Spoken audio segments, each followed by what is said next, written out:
Hi, Zalna here, and welcome back to my vlog where I talk about law and policy making and how you can influence it. One of the learners in my pilot project asked about what state capture is. Now, this is a lot of information, and in order to understand what state capture is, you need to understand what the state is and how it operates.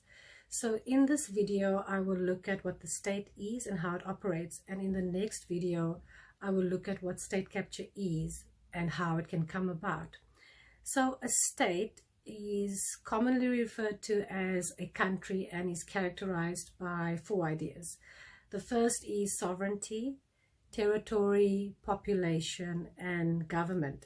So sovereignty basically means that the government has the power to make and enforce laws within a specific territory. And territory is the land area within which those laws will apply. For example, the COVID-19 regulations, it won't apply, it only applies to people living in South Africa. It cannot apply to people living in Namibia. Population refers to people living within the territory to which the law applies. So that means myself, you, your neighbors, and non-citizens. So when we talk about state capture, we are not talking about a country specifically, but rather the part that administers, implements, and enforces the law for the benefit of its citizens, so which is the government, and which brings me to the question, what is government? And I've explained this previously, but to recap, a government or governance is a system of organized rules and laws and institutions through which the government governs the country.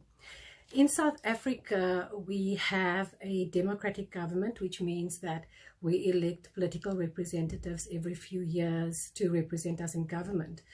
Our governance system is further defined and strengthened by the principle of separation of powers, which means that each branch of government has to govern a specific aspect.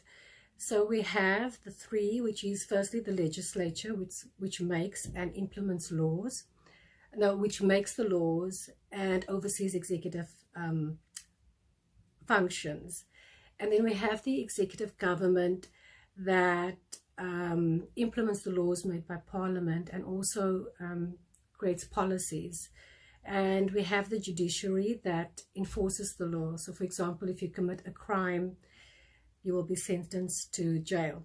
So this system creates a system of checks and balances on each other. So if I am unhappy with a law passed by Parliament, I can take it to the Constitutional Court to have it declared unconstitutional. Or I can go back to Parliament, and Parliament also oversees the executive function. So the executive government is accountable to Parliament. The governing powers are further separated into three spheres of government. So we have the national, provincial, and local. And although the three spheres are separate, they have to cooperate amongst each other.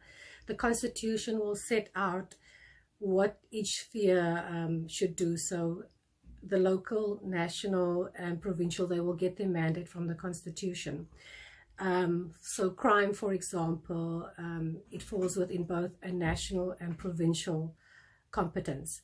So now that we have a better understanding of what government is, what a state is and how it governs, we can talk more about what state capture is and how it comes about in the next video.